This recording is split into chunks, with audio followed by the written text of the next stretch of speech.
Bismillah deb keyingi ishimizni boshlab olamiz. Bu bento cheesecake olchali bo'lgani uchun juda ham mazali bo'ladi. Ayniqsa cheese krem va olcha juda ham bir-biriga mos tushadi. Albatta siz ham tayyorlab ko'ring.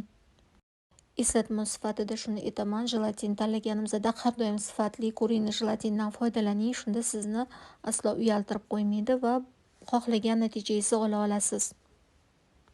2 osh qoshiq jelatinni kosachaga solib olamiz. Ustidan 10 osh qoshiq muzdek suv quyiladi.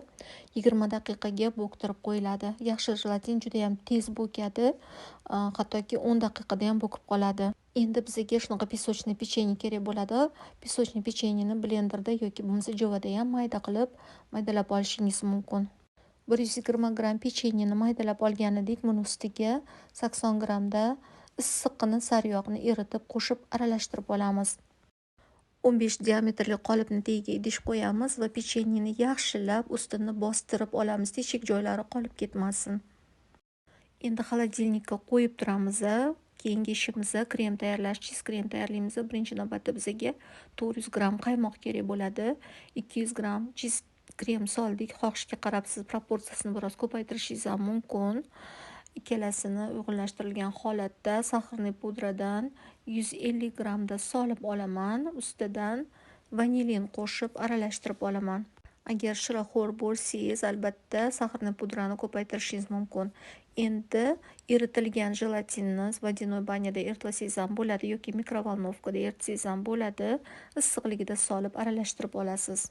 Agar kremingiz quyilib qolsa, albatta krem bilan birgalikda vodяной banyaga qo'ysangiz, yana mana shunaqangi suyuq holatga, chiroyli holatga kelib oladi. Qotirish uchun 2 soatga muzxonaga qo'yib qo'yamiz. Konfi uchun 300 gram olcha, 80 gramda shakar, 1 osh qoshiqda kukuruz kraxmal va 30 gram suvni aralashtirib, olchali massaga quyamiz.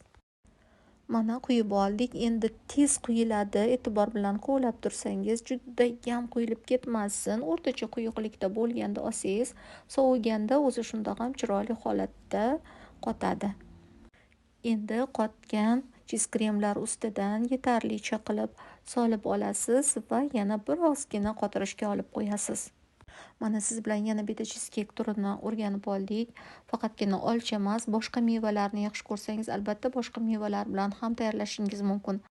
Tayyorlash oson, shuning uchun to'g'ri texnologiya bilan tayyorlangan, to'g'ri retsept asosida tayyorlansa, albatta sizda ham o'xshab chiqadi.